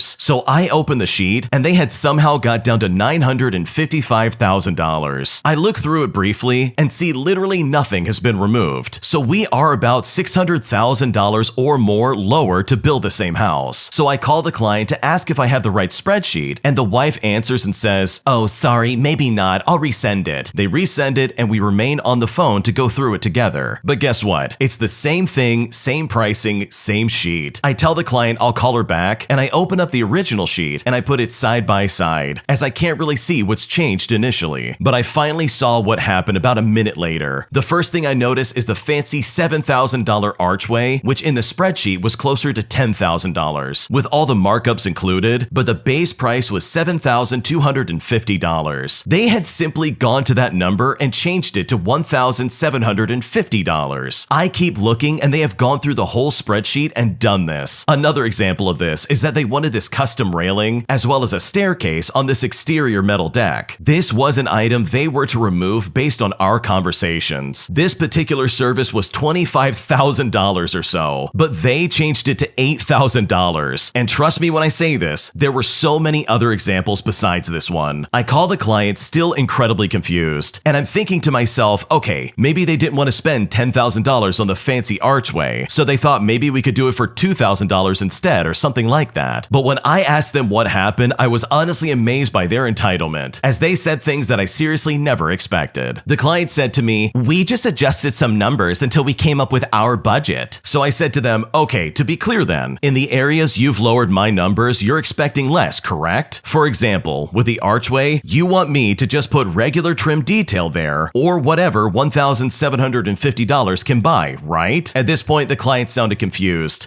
No, we still want the archway. Why?" I say to them, "Hang on, you're still expecting the details as they're drawn in the bid sheet?" And it's right about then that the husband joined the call. The client said, "Yes, why?" And they sounded really confused, or they were just doing a good job of acting confused. I asked them again, "So you haven't removed any items? You've just lowered the price to what exactly?" And at this point, the client still didn't get it. So I said to them, "Maybe I'm not being clear, so I'll use an analogy then. I've said I'm going to cook you a burger with all the trimmings for $10. You guys have given me $6, so I've said to you, hey, here's my menu. Go ahead and remove the bacon and the egg and see if we can still get a price that you're happy with. But it seems like you just changed the price of the burger on the menu to $5 without removing anything from that. Am I correct in assuming that?" Now at this point, the client's tone changes for the first time ever. They go from upbeat and excited to literally your evil stepmother. "Oh, I see. Yes, well, we looked through a lot of your pricing, and we just don't see how they could cost what you've quoted, so we changed them to where we thought they should be." Now, I was, up until this point, wondering if they're stupid or manipulative, and it was at this moment I realized it was the second one. I said to them, "Based on what?" The client then responded by saying, "What?" So I said it again. "What did you base your numbers on? How did you decide what they should be?" The client then said, "I guess we just thought about what was reasonable and what we thought was fair for everyone." Now, as a side note, nothing induces rage in me quicker than a client talking about paying me fair. I responded by saying, "Okay, look, this is really inappropriate. I gave the sheet over in good faith for you to review what could be removed or retained, but it was not so you could decide what you wanted to pay. The pricing in there is truly reflective on what I can do the job for in a way that allows for minimal price changes and allows me to be in business afterwards to honor your warranty." The client then said, "We just don't get how these things can cost so much." Now, in that moment, I then see at the bottom my profit margin of 15%, which was standard in the area that I work in. But they had changed that as well to 5%, so we're talking about $100,000. I said to them, "Guys, you changed my profit margin. You can't do that. It's not a negotiation. It's an offer to perform services." I then said to them, "Okay, I need some time to consider my next move here." The client, sensing that they were losing me, they said to me, "We're seeing this as a partnership. You could use this house as a showroom for future clients." So I responded by saying, "I see every job as a partnership, but ultimately it's your house. Almost all of my old clients allow me to show their home. I get invited for dinners regularly as well as for birthdays, and I would love for you guys to be a part of that, but I can't pay $500,000 to do that here. Listen, my pricing is set. I've put my best foot forward, and if you want to work with me, I'm going to build you a wonderful home. So as always, please reach out if you have any questions." Now fast forward, and they ended up hiring a contractor contractor who agreed to their pricing and their scope. When he calls to let me know they were going with the other guy, which was 3 weeks after he was supposed to, I said, listen, no hard feelings, but you have my spreadsheet. You can see the job's raw cost, and it is $300,000 lower than that number. Be careful. He just replied by saying, it'll be fine, and he said this in a smug kind of manner. Now, for context, they needed the job completed in 8 months, and this is not an easy job to do in New York City. But 2 years later, I ran into the architect, and the clients were still not yet moved in, and they were living in an Airbnb with almost double the budget and lawyers involved with the contractor. Now, I never take pleasure in others suffering, especially in New York City, but it was hard to not feel a small sense of I told you so. I truly believe when they called saying that they'd done it, I think they were hoping I'd write the contract and not notice, and that in and of itself is truly insulting. Wow, those people were so entitled. I can't imagine taking a contractor's spreadsheet with all of their prices listed so obviously and being like, okay, we're gonna change all of this, including the profit margin. Like, are you kidding me right now? That is insanely unethical, and seriously, that would have been a game changer for me. I would have immediately been like, no, there's no way I'm working with you guys. And I think the original poster was right. They were probably thinking, oh, this guy's not gonna notice, we can pull a fast one. Like, seriously, they are massive scumbags. That is so dishonest and so disgusting. So truly, karma definitely bit them right in the rear end, because based on the way they were trying to shortchange this contractor, they absolutely had this coming. If you like Am I the Jerk, you're probably going to love Am I the Genius. Check it out, link down below in the description. Also, go to amithejerk.com/submit if you would like to submit your own stories. My sister and dad are constantly double teaming me, and they're always calling me emotional and angry, despite the fact that I uprooted my life just to take care of my dad. And at this point, with all things considered, I seriously don't know what to do. My dad, who's elderly and has health issues, has been needing help for the last year or so, and this is because of his increased health issues. I have been essentially a full-time caregiver for him. I temporarily moved in with him and put my life on hold to be here and to take care of his needs. I have had issues with him in the past, as he can have narcissistic traits, and at times he has been very demeaning towards me, while at other times he is seemingly appreciative. My older sister, who's 33 years old, lives about 20 minutes away. She does once in a while cook him a meal or ask if I need help with an errand of some kind, but for the most part, she comes over Sundays and we go to brunch, and she'll mainly spend time with my dad. This past week, we dealt with a pest issue in the basement. We had a problem with some flies, and there were hundreds of them all over the floor. On Friday, I had to call multiple pest control companies, get estimates, see if anybody could do some day work, and finally, I reached someone who came out that night and told me that he would spray it if need be for the new insects, but I would have to clean up the old ones. So Friday night, I vacuumed the floor, I cleaned everything, but there were still some hard to reach areas for the vacuum that I figured I would ask my sister to help me out with. So I asked her to do it for me on Sunday when she comes in. She said she's seeing her friend Sunday, but can't come in the morning to help. I told her that I thought moving the desk would be the best solution to get the bugs that she could potentially see and need to take care of. But I also said that I need a break from it because I've been dealing with it all since Friday, and I would like her to help out. She responded by saying that I shouldn't have to do it all myself. Well, fast forward to today, and she had told me that she would be here between 10:30 and 11 o'clock a.m. At 9:50 a.m., I go out to get coffee and do an errand. But at 10 o'clock, she calls me and says, I'm here, where are you? I said that she's there early, and that I'm grabbing coffee, but that she can go ahead and just get started. She then responded by saying, no, I'll just wait for you since you said you needed help moving the desk. I told her there's no point in waiting, and that she can just start cleaning, and if she needs my help when I get back, I can do that. She then said in response, so you had me come all the way over here because you just don't want to do it? At this point, I was so mad. I said to her, I've been dealing with it for hours since Friday. She then gaslit me by saying that she won't talk to me if I raise my voice, which I didn't. I was reacting to the false information she just said. She then hung up on me. I went home to find her still there talking to dad. I told her she was totally out of line with me on the phone. She then pretended to act calm, and as if she didn't even say anything rude on the phone in front of my dad. The problem is that my dad is completely scared of her and losing his relationship with her because she has distanced herself from him in the past when he has been rude to her. So he basically tried to tell me several times that I am out of line and didn't tell her once that she should be helping, even though he knows for a fact that she doesn't help. She started screaming at me at the top of her lungs, telling me to shut up, and then saying that I shouldn't raise my voice at her, even though I didn't. didn't. And he just basically sat there and let it happen. And then when I responded, he told me to calm down and be quiet. I am absolutely infuriated right now. I feel completely disrespected by both of them. I do the bulk of the work and I get zero credit. She comes over once in a blue moon, and when I actually ask her to do something, this is what happens. My dad is completely scared of rocking the boat with her, so he basically lets me take the brunt of when she starts acting like this, and he acts like I'm in the wrong. The crazy part is that when she leaves in a bit, he's basically going to expect me to make his meals and do everything for him, and I'm feeling so disrespected that I don't feel as though I want to do any of that. Now, honestly, I was very hesitant to actually move in with him in the first place, all because of his narcissistic tendencies, and he has been verbally awful to me at times. However, I let the aspect of him needing help affect me, and so I decided to move in with him. But fast forward to now, and it's been extremely difficult, as he is very unappreciative a lot of the time for what I do. He doesn't have any humility, and he makes me out to be emotional and angry. At this point, my sister has been out of a job for over a year, and doesn't come over to help that often. She and I get along some of the time, but most of the time she can be very dismissive of me. Fast forward to today, and I'm helping my dad out with getting some things. And then we get back and I'm cooking him dinner for tonight. I start making swordfish, and I could hear my sister call him, and they began talking ill of me. My dad would say stuff like, "Yeah, she's so mean to me. She yells at me all the time, and let me just tell you about what happens to me every single day. We wake up and then she gets me my breakfast and medicine, but then she just goes off to get her own coffee. She barely helps me. She only does laundry multiple times a week." And this goes on and on. I overhear this conversation, and for the first few minutes I try to let it go, even though it was really bothering me. I could even hear my sister chiming in and agreeing, because she's upset after the other day when I basically was honest with her about the fact that I don't feel like I can ever get any help from her. My dad continues to talk ill about me for literally 30 minutes. I start to really not be able to handle it well. I'm in here cooking his meal while he has the audacity to talk bad about me to my sister, while they both have narcissism. For context, my mom passed away about 3 years ago in December, and it's been very hard not having her here. I was extremely close with her, and she was similar to myself in a lot of ways. While I continue to hear the phone conversation, I basically then go in the room and interrupt it, making it very clear that I'm not happy with how they've been speaking about me. My sister hangs up the phone, and then I tell my dad that he is awful, and I basically had an emotional reaction to what he was saying. I told him that he's a jerk, and that he is slapping the hand that feeds him. I have been there for over half a year helping him, and yet he has the audacity to talk ill about me to my sister, who hasn't done anything for him in the slightest. After this all happened, or in the middle of it rather, she called him back, and then he answered and said to her, "Yeah, she's still yelling at me," and then he hung up the phone. Usually my sister comes on Sundays, but I am so incredibly uncomfortable right now, and I feel as though I was grouped up on. I don't feel comfortable because I've been helping, and for them to be talking badly about me as gossip because they both have that in them, honestly, I just don't know what to do here. I also don't know how I'm going to get through Sunday at this point. How am I supposed to see the two of them when I feel this way? The problem is also that I gave up my apartment to be here. I am trying desperately to find another place, but it is really difficult. What should I do? Honestly, I seriously don't blame you for getting out of that place. Like, honestly, that is so inappropriate and it's so ridiculous. First and foremost, your dad is absolutely ungrateful for your work. You literally uprooted your life to take care of him. You have gone over and above what you would normally have to do as a child just to take care of your dad and make sure his needs are met. And what does he do? He literally turns around and talks garbage about you. He says all these horrible things and is like, "Oh yeah, she doesn't do anything to help me," all while claiming that you're angry all the time and you're emotional, when in reality, you're just getting upset because of your stupid sister as well as your stupid dad. I totally understand that it took a lot of guts just to move in the first place, but seriously, you deserve so much more than this. These people do not care about you in the slightest. They are taking advantage of your kindness and your willingness to help out your dad. And if I was in your shoes, kind of like how you're doing this right now, I would be making an exit strategy to get out of there and move on with your own life. He clearly does not care about you in the slightest, and it's obvious that he only uses you to get stuff done in his life. And that is so disrespectful and so completely inappropriate. Am I the jerk for thinking that my son's house truly was an open invitation, meaning that we could come over whenever we needed to? Here's what happened. So Hurricane Lee is the thing that our governor and the news media has been warning our state about for the past week. I am taking care of my special need grandson who is nonverbal during the transition of having my grandson live with with me, I had to install the internet as he does need his tablet. My grandson's parents are out of the picture and he is going through a really difficult transition. Whenever I have lost power, my daughter-in-law has always told me that I have an open invitation to their house. They also, on the plus side, have a generator. They say that I can come over anytime, even if I had power. I'm welcome there anytime. So now remember the situation I'm in. I have no power, no internet connection, and no Wi-Fi phone service. So I packed an overnight bag for my autistic grandson, along with food that he likes to eat. I mean, I don't know how long we're going to be without power. I show up and my daughter-in-law is quiet. She tells me that my 40-year-old son had to take their 2 youngest sons out so she can have some alone time. I apologized that we messed up her time, and I asked her if she had everything running on the generator, and she said no. After her movie and her alone time, she does a few things and hides in her bedroom. Now, this is the first time that she met her nephew, and she showed no interest on her part to even get to know him. My son called me while I was at their house and said that today was my daughter-in-law's alone time and said I shouldn't just show up without calling. I told him I have no power, I have no Wi-Fi, I've got nothing. He then just hung up on me after I told him, and I was kind of scratching my head. I thought this was an open invitation. He tells me by texting that McDonald's has Wi-Fi, and by the time he comes home, he is shutting off his power to his house so that no Wi-Fi can be used by his nephew. He has his 2 other sons sneak upstairs and not talk to me while we're sitting in the dark. I used the flashlight on my phone to go upstairs and say goodnight to my grandsons. As I got upstairs, my daughter-in-law tells the boys to be quiet. I told my grandsons goodnight and I gave them each a hug and a kiss. And I'm being told that I'm winding up my grandsons, even though it's 7:30 p.m. They eventually kicked us out in the rain with no lights on in the house to see. We were only there for a little under 2 hours, and my lights came back on by that time at my address. Normally when we lose power, it's for several days. I had texted a friend and asked if she could drive by my residence because my son has lied to me in the past. My friend and her husband even offered us to come over in the middle of the night if we lost power again. So honestly, am I the jerk in thinking that my son and daughter-in-law wouldn't mind for us showing up in bad weather when we had no power? I don't think you're the jerk at all. It honestly kind of blows my mind that they acted like this at all. They seriously turned off the Wi-Fi and the power just to chase the 2 of you out the door. Like seriously, they are massive jerks. Also, this is an emergency situation. Your alone time can wait. We literally have no power and no electricity. Like seriously, don't say that this is an open invitation to your house and then turn around and be like, well, not today at least. This is my alone time. Meanwhile, a hurricane is barreling down towards you people and you want to act super selfish. So no, you're not the jerk in this situation. These people really suck. And honestly, if anything ever happens again similar to this, I would definitely plan on going somewhere else. My entitled friend is upset because I backed out on a holiday getaway, despite the fact that nothing was exclusively planned out and no payments had been made. And now she's angry with me because she's gonna have to pay more. And at this point, I seriously don't know what to do. So this just happened, and I'm really shocked. Like, I seriously don't even know how to respond. So for starters, me, my friend, and her friend were planning to go away for the weekend in October for a little Halloween getaway. Nothing was ever confirmed and hotels were never booked, so it wasn't completely definitive, like nothing was paid for. It was just an exciting idea. Unfortunately, I realized I can't afford to go. I have a lot of expenses to pay for over the next year, with one of those expenses being student loans. My friend mentioned the Halloween getaway tonight. I told her it's not going to work because of my upcoming expenses, and I apologized. I also told her that I feel so bad it's not going to work out. She seemed disappointed, but she seemed to understand. But also her boyfriend was there, so maybe it was just her trying to seem like she was cool and okay with it. She just texted me that she didn't want to bring it up in front of her boyfriend to make me feel awkward, but she feels like it wasn't cool that I backed out last minute. She also made me feel bad because now they have to split the cost 2 ways and not 3 ways. When I tried to clarify over text messaging, she mentioned how much I spent over dinner and that I want to go shopping in a few weeks. So according to her, I could definitely afford $65 per night for this getaway. I told her that I'm not talking about my finances with her and that it doesn't concern her. She said she thinks it's more than me not wanting to go and said to me, "You're insulting my intelligence." Honestly, I don't even know what to say. Nothing was even booked yet, and I didn't make a payment for my half of the trip or even indicate a payment or some kind of commitment. Was I wrong for backing out? Was it too last minute, or is she in the wrong for her reaction? What should I do? Honestly, you are not at fault here. You have every right to back out of something, especially if you haven't put any money down and there were literally no plans. I mean, it's pretty clear at this point she only wanted you to go so that this this trip would be cheaper for her. Like seriously, she's just trying to guilt trip you to save money. So honestly, I think you've seen true colors, and I honestly don't blame you for backing out, because she was only in it for the discount, and it really seems like she could have taken anybody with her friend on a Halloween getaway. When you subscribe, make sure to hit the bell to turn on notifications. To finish listening to all the stories, check out the playlist at the top of the description. And if you like Am I the Jerk, make sure to subscribe to Am I the Genius. Everything will be linked down below in the description.